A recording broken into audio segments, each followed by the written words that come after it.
Inilah kisah tentang Selempang Merah, kisah kepahlawanan buat orang Melayu.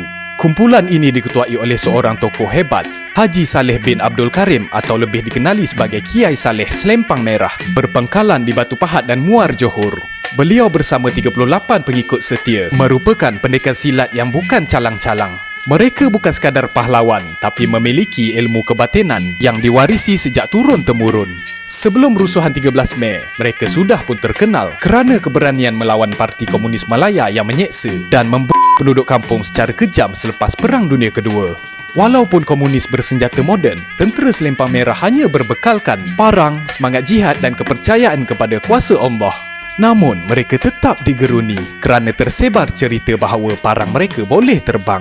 Mengikut cerita yang tersebar, parang mereka setelah dibacakan doa dan amalan tertentu, ia mampu terbang sendiri dan mencari musuh. Parang itu akan meluncur ke udara seolah-olah hidup. Ia tidak menyerang sebarangan orang, tetapi hanya pada orang yang berniat jahat kepada bangsa dan agama.